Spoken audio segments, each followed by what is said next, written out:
Now,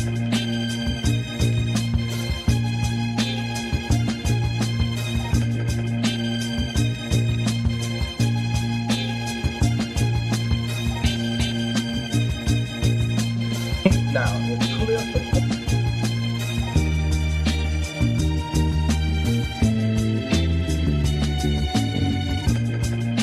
what we need now is clear support of Supreme Court's decision, and we need politicians who will be prophetic and moral leaders and not exploit the fears of their people.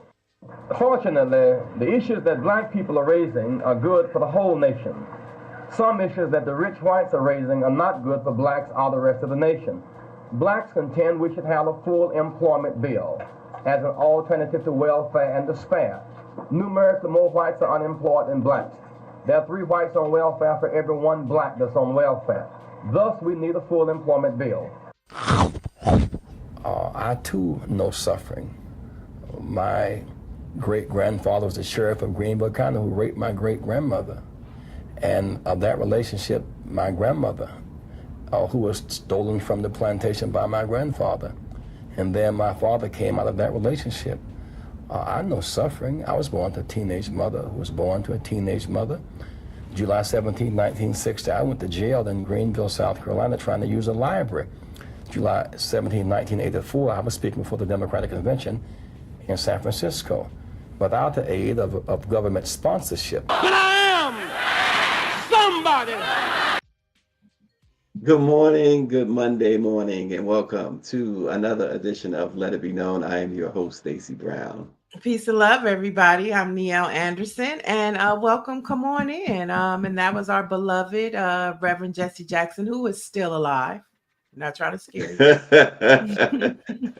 Yeah, that's a good point, right? Especially with all of the rumors that was printed and published and broadcast over the weekend about him being on life support. And that's really irresponsible. As we know, so many of mainstream has been so irresponsible, certainly not just with the Jesse Jackson story, but with so many other stories that we see each and every day. Right, for sure. His family did release a statement yesterday saying that he is well alive. He is not on a breathing machine. And he even called for Black churches to pass out 2,000. Well, he called on 2,000 churches to prepare 2,000 baskets of food to prevent malnutrition during the holiday season. And that came from his son, Yusef Jackson. And so he is in the hospital in his bed. He is one of our elders, and he is still on the front line for Black folks. Yeah, he's being treated at Chicago's Northwestern Memorial Hospital for a rare neurological disorder that affects movement and balance. He is currently stable, and he is surrounded by his loved ones. And he is, again, as Niele noted, not on life support, as several have reported. So go ahead, Niele. No, I was just saying, we're just, honoring him and giving him his flowers while he is still alive, and talking about his legacy in real time. We wish we could hear from him too. I'm sure he'd have a lot to say about what's going on. Well, the last time I spoke to Jesse Jackson, and we do have quite the history, him and I. And it's one of those histories in which journalists, reporter and subject over the years, many years. But the last time I spoke to him must have been 2 years ago. I think it was. My wife and I were in the car. We were driving south, and he got on the phone, and he was, I forget the subject, but we were talking, and he must have talked for a half hour. And this is, and no disrespect to him, but I did not understand most of the things he was saying. And his longtime friend and assistant, Shelly Davis, I spoke to him right after, and I said, Shelly, I'm not going to embarrass the man and use any of this, because he was clearly struggling at that point, and he was still trying to convey a message about certainly about human rights or civil rights or something, and he really wanted that message.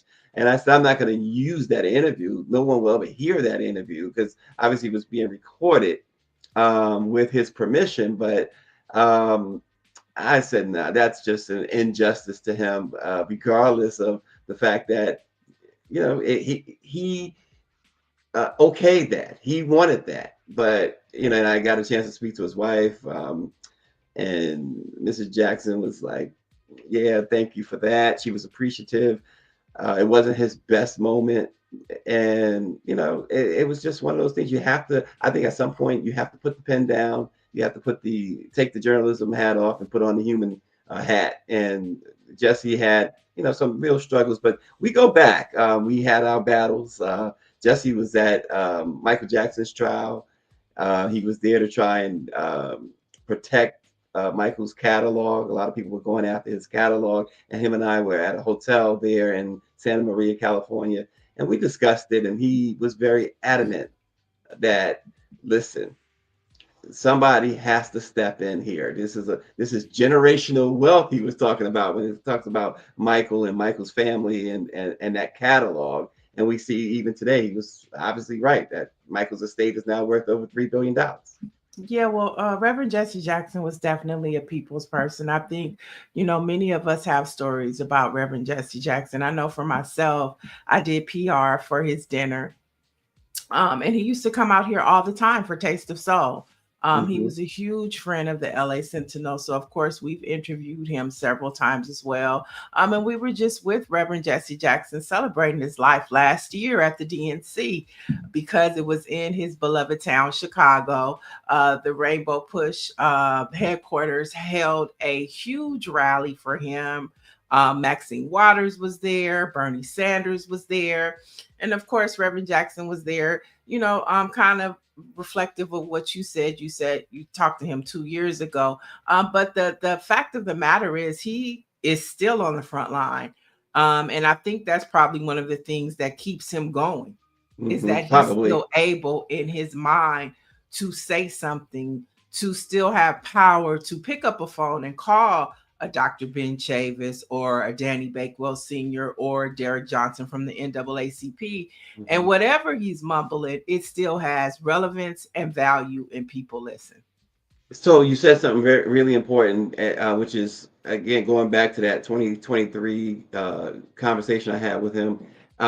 He, make no mistake, up until the last time I spoke to him, and anybody else that I know of, but nonetheless, the mind is there. It's not like his mind is gone. His vocal is not where he would like it, or anybody would like it at this point. But he certainly, like you said, he can convey in some way or another, whether it's written, whether it's somehow he can convey what, like you said, what he said, 20,000 churches or something. What did you say? 2,000 churches to prepare 2,000 baskets of food to prevent malnutrition for the holiday season. Right. So he can convey these things. It's not like he's out of his mind, folks. At least from the last I knew. These reports coming out and what you just said, the 2,000 show that he's still of sound mind. It's just his being able to verbalize things is more than a challenge for Jesse Jackson. Yeah. So which is unfortunate because we love those speeches, right? Those speeches, whether you like them or not, the man knew how to give great speeches. So. Yeah, definitely praying for his family as they take care of him and have to deal with, everything that's going on, filtering messages that are inaccurate, and also just being there for him. I mean, just being a caregiver, whether it's Jesse Jackson or your grandmama, to be a caregiver is a tremendous task to do. Sometimes it's a burden of love that you have to have for your loved one. And so definitely prayers going out to his family as they, take care of him and have to field all of the fake news that's coming their way. Yep. And I tell you what's not fake news, Niele, going down to Florida. Florida has adopted the so-called Phoenix Declaration. And folks, It's a major red flag. This is just another step toward Christian nationalism when a state starts replacing secular curriculum with ideology from the Heritage Foundation. This is not academics. They are now adopting it for their schools. It is part of the Project 2025, and it is pretty ugly when it all boils down. You know the face of it talks about guiding principles of being respectful and things of that nature. But when you dig into it, and when the Heritage Foundation is headlining it, it's going to be a problem. I mean, supporters say that they have these value statements about parental control, traditional civics, objective truth, and a move away from what they claim to be politicized education. But what it really is a strategic blueprint, a way to normalize a specific ideological worldview in public schools under the banner of virtual heritage and returning to basics. So the Heritage Foundation is now all over the Florida educational system, and you can best believe that it begins in Florida and it's not going to stop in Florida. Well, also, and I'm not sure if this is relative, but DeSantis also formed a partnership with Turning Point USA, which is Charlie Kirk's organization, to have chapters throughout all of the high schools within Florida. So, I mean, if you're saying that the Heritage Foundation, this just happened not in October, where he said that any high school could start a chapter called Club America. And that's under the ideology of Turning Point USA, which is Charlie Kirk. And so, you probably are going to see a lot more of these red states adopting this type of ideology within our schools. And I just always go back to the 1619 Project, because if everything was on the trajectory of what we were doing before, that would have been the 1619 Project, not chapters in the schools, but just the framing of American history would have been adopting the 1619 Project book, which really corrects the misleading concept of American history that we have known throughout the tradition of education in America. So it's just interesting how they are really doubling down on their narrative and how they want America to be perceived. Yeah, exactly. Just take out all the truths and want everybody to believe and live the lie. That's the bottom. It's the bottom line. And this is what happens when you let convicted criminals run the government. It's funny because at the top this morning, RNG posted that he is marked safe from Bubba. And so with that being said, Donald Trump says that House Republicans should go ahead and release the Epstein files, that they have his blessing. This comes as his public feud with Marjorie Taylor Greene exploded over the weekend, with Marjorie Taylor Greene saying that she is now getting hoax pizza deliveries, and they're threatening her life, saying that she says that she has to now hire security, and her daughter jumping in saying that if anything happens to my mom, you know who did it, pointing at Trump. And Trump is calling her every bit of crazy, that she's now gone to the left and she's siding with the Democrats, and he's not going to endorse her. He's withdrawn all support, and calling her just nuts and crazy and things of that nature. It's been really interesting to watch, as Lauren Burke and I have been busting out the popcorn all weekend and exchanging notes on this duel between Trump and Marjorie Taylor Greene.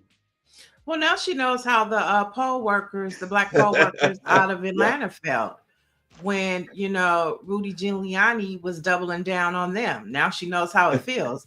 And she's probably getting a lighter treatment than what happened to them. So, welcome to a partial feeling of what it means to be black and go against the Trump administration. That's what I have to say to her. She would hate that. They hate to hear you say something like that.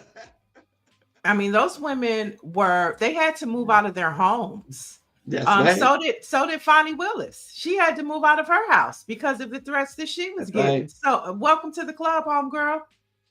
That's a warm welcome, huh?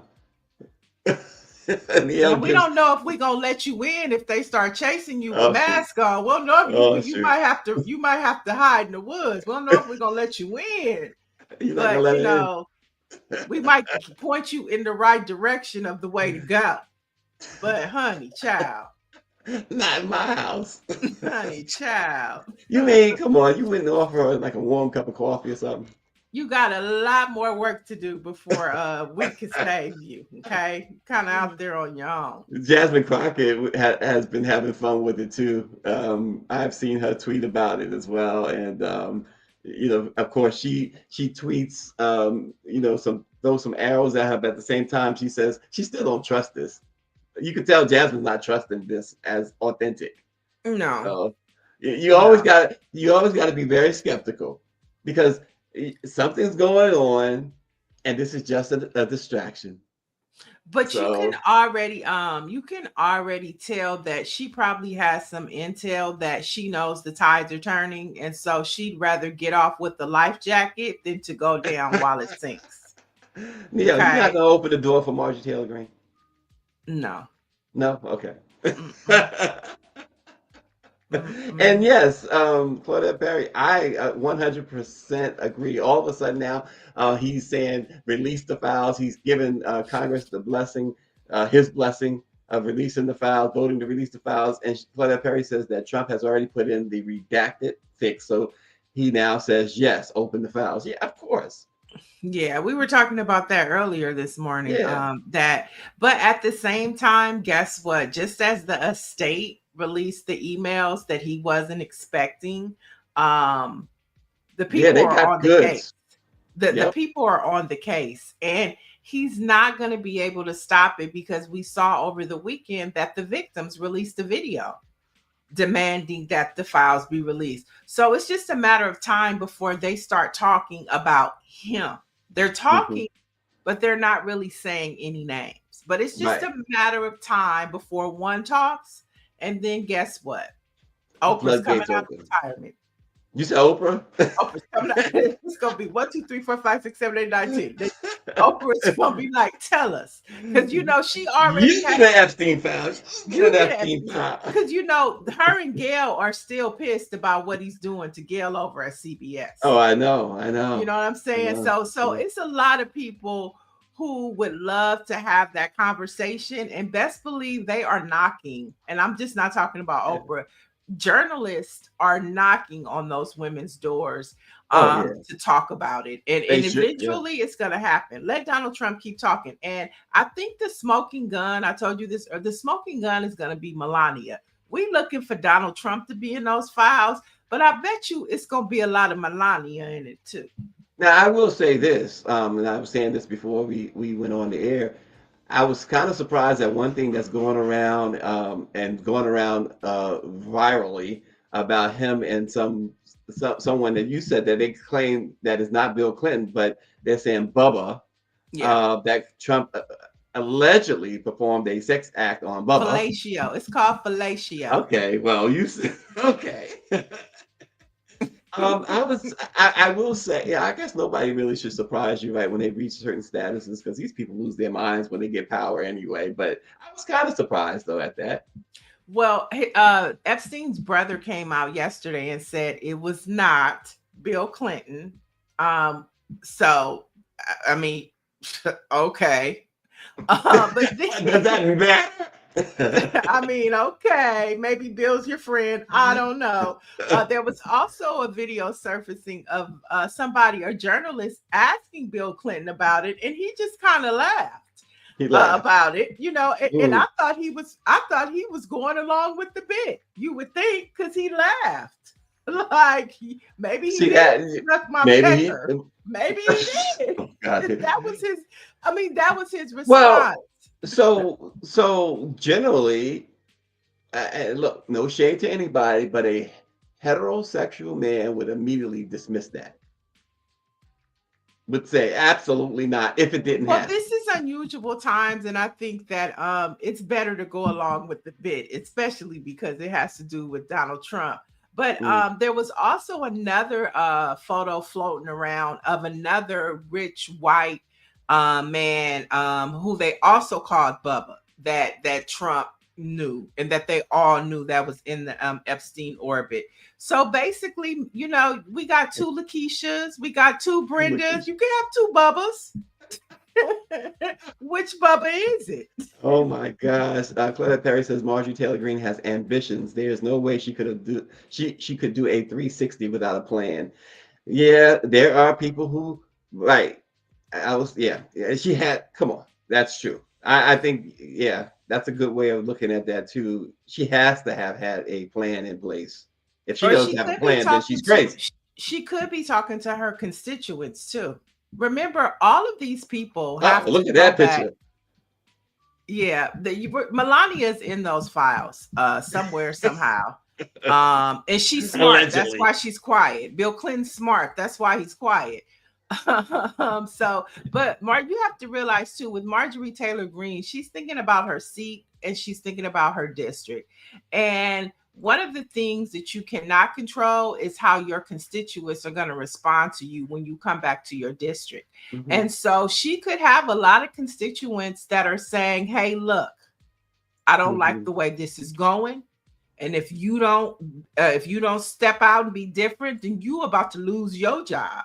And so you have to factor all these things in. And she could be getting intel. Remember, when Donald Trump was playing with the stock market, she ended up buying a whole bunch of stocks and got super rich. So they also have intel coming out of the Capitol that they are privy to that we don't know. So I think ambition, you know, some people put in the chat, White House, yeah, ambition, but also constituents and what she's hearing on Capitol Hill. I think all those play a factor into how she's moving. Well, Patricia Jackson says Marjorie Taylor Greene is only thinking about herself. Right. RNG, yes, we talked about that too, RNG. He says Megyn Kelly is already defending Trump. She claims 15-year-olds are different from 8-year-olds. The woman or is 5-year-olds, yeah. Or 5-year-olds. The sick excuses that they're giving for pedophilia. Alan Dershowitz is coming out claiming that, oh, you can't call Epstein a pedophile because he was one count of something, whatever, that he pled guilty to. Is he sick? Yes, he's sick. These people are sick. Right. It's the bottom line. We got a video before we go into our next story. Let's check out Elon Musk's dad. Okay, maybe we don't have it. I think that Africa is a big talking point in the US right now. Is America in the next 20 years will become, for the first time in its history, a minority white country. Well, that will be a very, very bad thing to happen.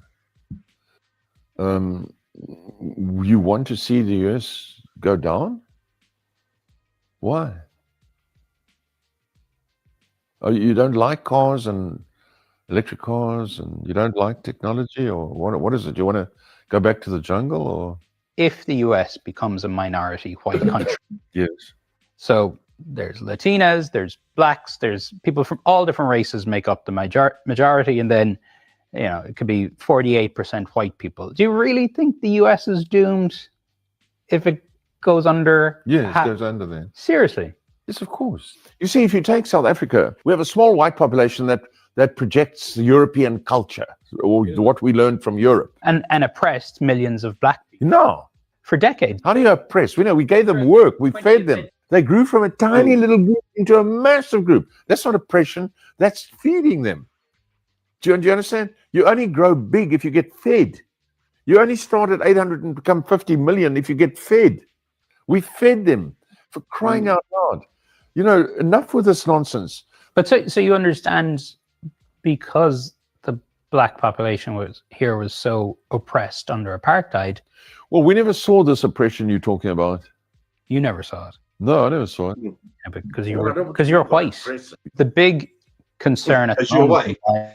Because you're white, because you're racist, because you're an idiot, you're low life, etc., etc. That's why you didn't see the oppression. Mm. Well, I mean, he just speaks to the fear of, if you recall back during Trump's first administration, he gutted the census. And so this is a conversation that white men have been having for a while. And the reality is that many believe that white folks are already the minority in the United States of America. And this is why they are doubling down so hard on systemics, because that's the only power that they really have right now is systemic. So systemic racism is real. And they what they do is they control the government, they control the laws. That's why you see Donald Trump, messing with snaps. He's penetrating the highest amount of things that minorities are, involved in. They're trying to control education. All of these things is what makes up systemic racism, and this is how they maintain their power. Because at the end of the day, I think we all know that I don't believe they're still the majority. I don't believe white people are the majority in this country, but this is how they hold on to their power. No, they're not the majority. I believe you. I believe you wholeheartedly on that. And this is why we see what we've been seeing over the last 10, 11 months with this crazy immigration stuff, out of control, ICE stuff. And he's hiring any thug possible to try and go after people who are not white. It's as simple as that. You're right. I think you're right. And they started the last administration with the census. The census is what gives us the makeup of what this country is. And Donald Trump gutted it. Yep. And then we kind of got it back on the right track. But, don't be surprised if he won't be in office, but maybe in office by the time the census rolls around in 2030. But Greer makes a great point too. She says, remember, they count Asian people as white. So there's that too. Yeah. Again, I think you're right. I think you're 100% but there's a conversation even bringing that up, that we as Black people have to stop trying to be mixed. Pick Black, okay? Pick Black, okay? We trying to do something over here. If you Latino and your mama white, pick Latino. Stop playing around. We're trying to do something over here, okay? Stop playing with it, because that's part of the problem too. People don't want to be what they are. If you got an ounce, if you got a half an ounce, you're Black. If you got a half an ounce, you're Latino. Stop playing with it. Dang. Niele came with some fire this morning on a Monday. Good night. Stop. We trying to do something over here. And she mentions too, Niele, Greer mentions that some Hispanics are classified as white. I guess that's what you're saying. Yeah, stop it. Stop. Cut it out, y'all. You're messing up the whole program, Niele says. You see what they doing to your cousin, Jose and Maria? Stop. Why you gotta bring Jose into it? I'm just saying, business. Come on. I hope they know now. You see the man, the Latino that owned Trump Burgers in Texas. You saw what happened to him. Oh boy, folks, go on. Before we get to that next story, I'm just going to ad lib a little bit and say, go on to BlackPressUSA.com. There is a story about donate to the National Newspaper Publishers Association, the trade association of the more than 200 Black-owned newspapers and media companies that make up the Black Press of America. We're trying to reach the 200th anniversary, folks, and any contribution you can make to the National Newspaper Publishers Association will help us reach that historic occasion in 2027. So don't hesitate. If you got a couple of pennies lying aside, go ahead and donate to Black journalism.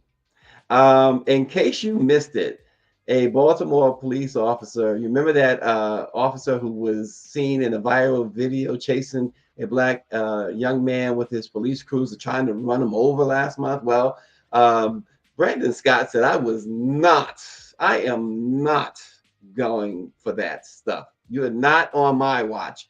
The officer was arrested and charged with attempted murder, among other charges, first and second degree assault, reckless driving, and misconduct in office. If he is found guilty of all the charges, he could face a maximum of 65 years in prison. So good for Baltimore.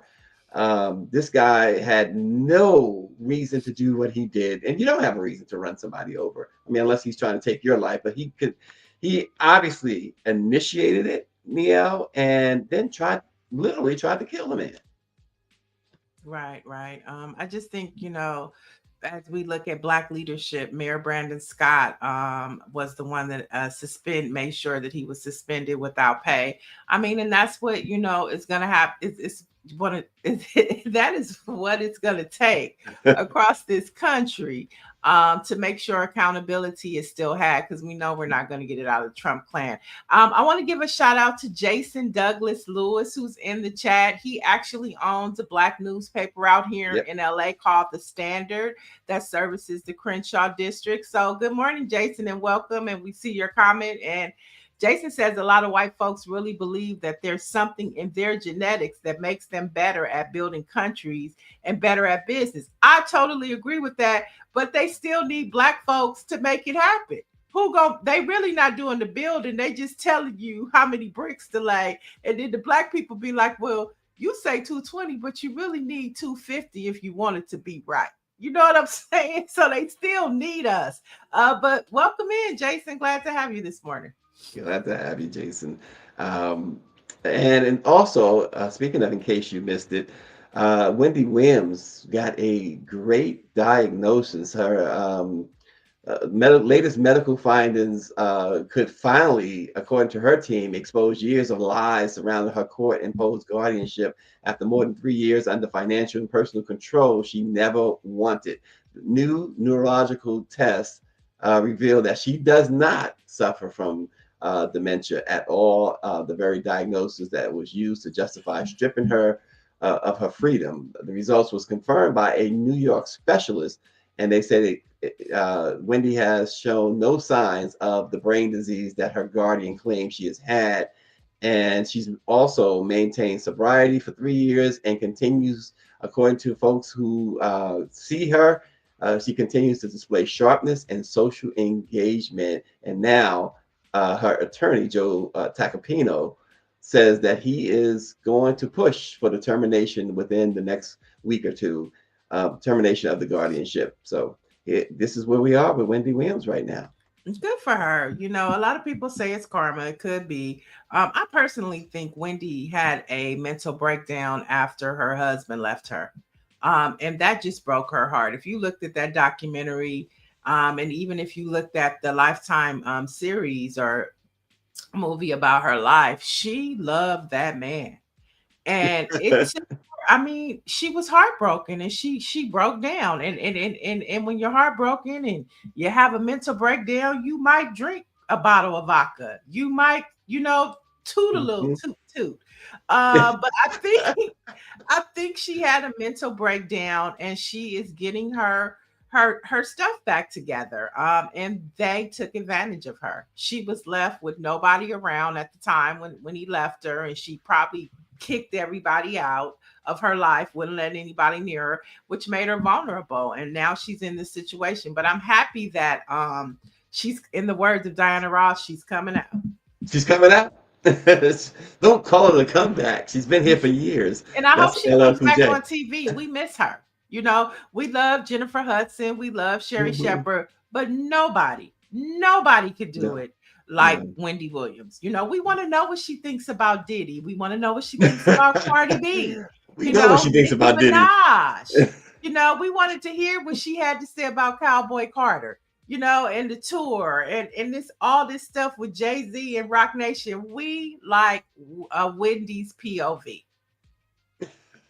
Well, yeah, she got herself in a lot of trouble with her show.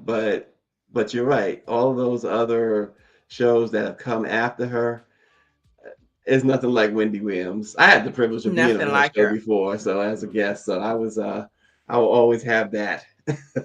So I think she just broke down because of her husband. I think she loved that man. You could see it. He broke her heart.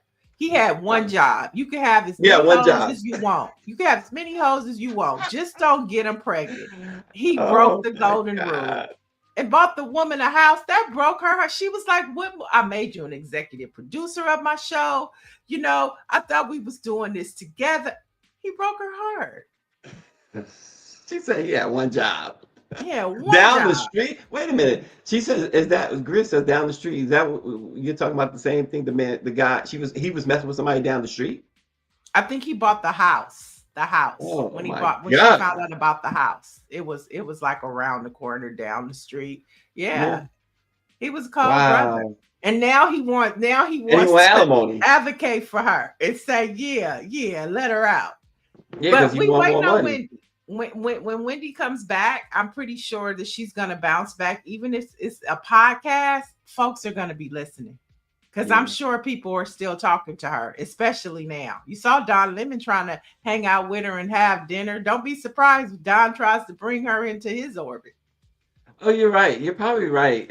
If there's a comeback, it will probably be via a podcast, and you know that certainly the first time she gets behind the microphone, all records are going to fall.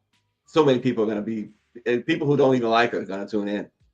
For sure, for sure. A few more headlines to get through. Let's start in Georgia, where Ahmaud Arbery's parents are relieved after a federal appeals court has upheld the hate crime convictions of the 3 white men who chased and killed Ahmaud Arbery more than 5 years ago, which of course we know started the racial reckoning.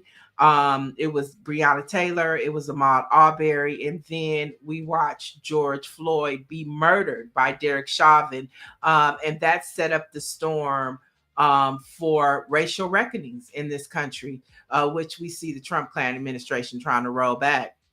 Yeah. But so glad that they were able to keep these men in prison. But that still doesn't mean that Donald Trump will come in and do something chaotic. But they have been convicted in the state courts as well, so they're not getting out.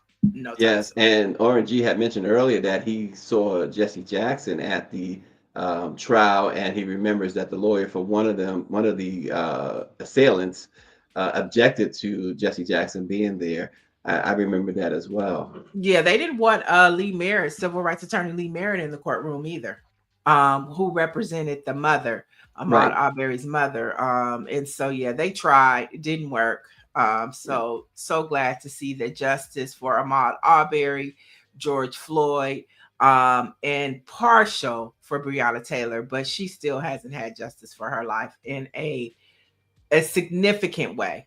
There have been some victories, of course. Her boyfriend won in the civil courts, and then one of the officers was convicted but not convicted, and so they're still seeking justice for Breonna Taylor. Let's talk a little politics and how Black women are gearing up for the 2026 midterms. So while some are leaving office and there will be some vacant seats, so 2026 is looking to be a very spicy year for the midterms. We'll start with Rep. Bonnie Watson Coleman. New Jersey's first Black woman to serve in Congress has announced she will not seek re-election in 2026 after 6 terms in the House. And there are a lot of other older, seasoned Black lawmakers that people are talking about need to step down too, but we're not going to get into that right now. Well, her stepping down, Jersey is a pretty much a blue state. So it's not as dangerous as some. There's a couple of them who are retiring from red states that are Democrats, and that's the danger for the Democratic Party with their hopes for 2026. So, but we'll see, because the way things have swung, and of course we see Trump's numbers down to 33%, probably less than that, but that's what they're going to tell us, that his approval rating is at 33%. That big statement that was made earlier this month during those elections. So it may not matter whether, all this redistricting, and congratulations to Niele, to Indiana for defying that red state, defying Chief Nakahoma in the White House saying we're not doing the redistricting. So Well, he's probably congratulations to going to them. blame JD Vance for that because he put JD Vance in charge of Indiana. So Yep. that's probably going to come in one late night tweet before the end of the year. Late night JD, tweet. or next year when they start losing, and he says he's going to blame JD Vance because he put him in charge of Indiana and he failed. He failed miserably. Miserably. That's right. He failed big. Let's head over to my sunshine state of California. It's not so sunshiny right now. We've had rain for the past 3 days, but former mayor of San Francisco, London Breeze, says she is seriously considering a run for Congress to succeed Nancy Pelosi. Nice. So that'll be an interesting race because some of the social lists that are thinking about getting involved in that campaign too, and because of a Mandami win, I think we're going to see a lot of different types of candidates running for office in 2026 too. So that's going to be interesting as well.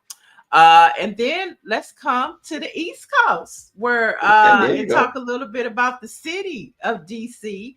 Well, DC Ward 4th Council member Janessa Lewis George is telling folks she's running for mayor in DC next year. And of course, current mayor Merrill Bowser has not said whether she intends to seek a 4th term or not. And it's probably going to depend on who she may have to run against. The only reason for her to stick around, in my opinion, and I could be way off, but the only reason for Bowser to try and stick around is, and you're not supposed to be in politics for money, but it has to be for money, because why would you want to stay there under what Donald Trump has done? You did everything he asked for.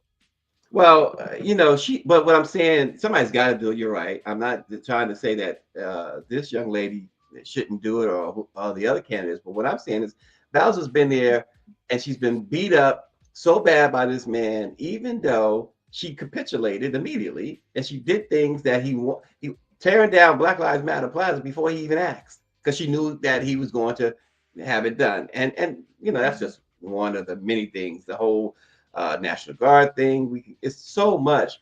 What I'm saying, it seems like the headaches outweigh for her at this point. She's been through it enough. It just seems like that's enough. It should be enough. But time's a ticking and we'll see what she's going to do. But let's talk a little bit about HBCUs. Congratulations goes out to my alma mater, Grambling State University Lady Tigers are your 2025 SWAC women's soccer champions. So congratulations to those ladies. We don't hear a lot about soccer a lot in the Black community. And so I think this is a huge score for Black women and for HBCUs and of course, Grambling State University.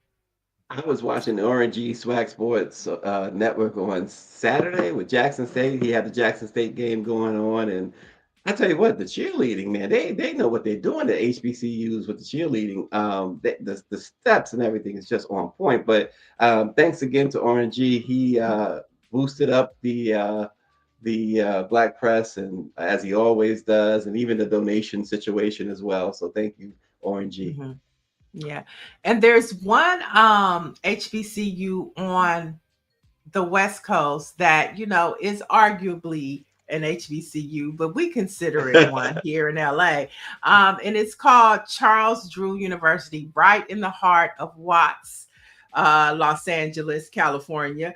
Mackenzie Scott has done it again, y'all. She has made her second gift to Charles Drew University with a $27 million donation following her $20 million gift to the university in 2022. And so there's LA Focus, which is a member of the NNPA, BlackPressUSA, who reported on it. But, she continues to go across the country giving. And I mean, we're just very grateful to her for her understanding the importance of HBCUs. Over $400 million this year alone she has given to HBCUs and Black education. And there's a story on BlackPressUSA right now about that. It also mentions Melinda French Gates, who is doing something similar for women. So you have two women who were married to two of the richest men in the world, and after the divorce, they decided, listen, this is what we're gonna do, and we are really amazed at what Mackenzie's got. I call it a one woman reparations crusade. That's what I call it. I know people object to that, but that's what I call it. Yeah, really. I mean, if you want to see something get done the right way, ask a woman. That's all I could say. When you think about, when you look at her husband and what he's doing, while he's throwing Total opposite. while he's throwing Kris Jenner, $7 to $10 million birthday party, she's over here funding education for the least of these. So, Mhm. go Yep. figure. Let's talk a little bit about food security. Tyler Perry has donated $1.4 million to organizations helping families amid SNAP uncertainty. And SNAP uncertainty is still here, folks. People are still just now getting their money this week. And then you have the Trump administration now requiring participants to reapply for benefits. So this is not over just because the government shutdown is over. That Trump Klan administration is still going after people's benefits. And I said this, I knew Trump wasn't done. And this is what you call mental terrorism, right? Mhm. And the FBI warned us that the number one terrorist threat in America is the white man. And what is Trump? A white man. And what are the four types of terrorists? You have criminal, you have psychic, you have war, and political. And Donald Trump and his clan exude all of that, all those folks in the White House. And so, thanks to people like Mackenzie, and you have people like Tyler Perry stepping up to the case to kind of, help. It's not going to help everything, but everything counts at this point, Stacy. Well, it does, and we are going to also see if any deal could get done on the Obamacare subsidies. They are claiming that they're looking to vote on it next week, but we will see. We will see, because Yeah. that is huge too. Folks Mhm. are seeing such a spike in their premiums, and not just the premiums, which is bad enough, because that's something you definitely have to pay out every month to keep your health insurance. But the deductibles are so doggone high that even if you are able to afford the premiums, you still may not be able to afford care based on what the GOP and MAGA has done to try and hurt Obamacare. Yeah, and they're really gonna feel it in 2020 at the top of the year, 2026. You're really gonna Mhm. feel that impact and that hit. But let's talk about what other countries are doing. So France has made history by becoming the first country in the world to require supermarkets to donate unsold food to those in need. So after things are expired, grocery stores have to donate it to their food banks, their shelters, or maybe people could come at the back door and pick it up. Why Mhm. couldn't we do something like Well, why is that? Why isn't that common practice? Why hasn't that been common practice forever? that? Right. Right. And I also saw on TikTok a young woman from Germany. She took us through the grocery store in Germany and was showing us how like a dozen of eggs is $2.99. A gallon of milk is $1.99. An avocado Wow. is 50 cents. And she's Mm. like, I don't know what's going on in America, but we over here living practical and basic over here across the board. And so it Mhm. just makes you think, why are our groceries so expensive? And you can go to Germany and get, our bills are $400. You can go over there and get everything you need for $100. Why David is that? Youngblood, yeah, David Youngblood says, by the way, Neil, the black press was noted in MS Now over the weekend. That's nice to know. I wonder, Right. And they did changed their name. They yeah, changed their name to from MSNBC to MS Now. If you guys didn't yeah. catch that. That's not New Network. That's just MSNBC. Mm. It's MS Now. Oh, And well. so she said, Dr. Mellon says, I thought the US did, or they sell it to Aldi's and the dollar store. Well, in France, it's free.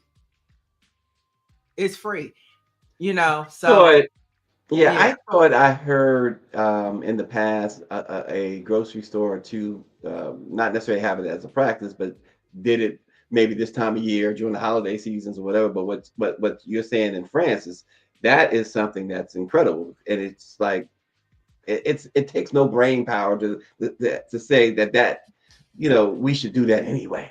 Right. And Everybody it's a should be doing it. requirement in France now. Right. It's not Exactly. optional. If you're a grocery store and your stuff has a 1117 mark and you haven't sold it, you got to give it away. Give it away. You got to give it away. And last but not least, one of our favorite social media fast food chains, who's always battling with McDonald's and Burger King, Wendy's, has announced that it will close 200 to 350 underperforming restaurants across the U.S. by the end of this year. So sooner than later. And the decision comes as part of the chain's effort to boost sales and profitability at nearby locations. So they're basically scaling. But I think this is something that we're seeing with just a lot of businesses in general in our country. Stores closing down, job layoffs. You see over at Starbucks, I saw April Verrett, the president of SEIU, doubling down, saying that they're supporting the strike over at Starbucks. And that's SEIU, the union. So you see all of these different scenarios boiling under to make 2026 look very unpredictable. Mm. Wow. And those are my headlines for today. Very interesting. Well, folks, let's get to some black facts then. On this date in 1832, the Constitution of the Female Anti-Slavery Society of Salem was established by a group of females of color dedicated to promoting moral and social improvement for their community and to fighting slavery. Its key resolutions included supporting anti-slavery publications like The Liberator, collecting funds for charitable relief and the purchase of books, and conducting meetings with prayer and singing to support the cause. So that's what happened on this date way back in 1832. So I have two today. On this day in 1973, a child was born named Niele Anderson. A child was born with no state of mind. So today is my birthday. But also, more important than that, on this day in 1987, Spike Lee's Do the Right Thing was released, which garnered him a Best Original Screenplay Oscar nomination. And so, yeah, Do the Right Thing and Niele Anderson. And of course, the Female Anti-Slavery Society. Wait a minute, they work together. Do the Right Thing and Niele at the same time. Come on. Oh, and one more important thing. Happy Founders Day to the men of Omega Sci-Fi. Today is also Omega Sci-Fi's Founders Day. Okay, so Greer ordered a batch of Fishwives for you. What's Fishwives? Oh, I love Fishwives. So Fishwife is this new upscale canned seafood. So if you like sardines, okay. If you like oysters or trout or smoked salmon, I mean, Fishwife is delicious. Okay, it is very delicious. Get you some brie, and just binge watch, but it is delicious. And I'm not a big sardines eater, but when I tell tell you about this Fishwife, delicious. Thank you. Greer says she loves it as well. Oh yeah. Yeah. RNG says you look all of 65. I mean 25. You know what? I don't have gray hair. You do. Okay, let's not go there. It's not gray, it's white. But I do want to say this show, being a part of this show, has really allowed me to embrace my age. Because when I turned 50, I didn't like it. I didn't even want to say I was 50.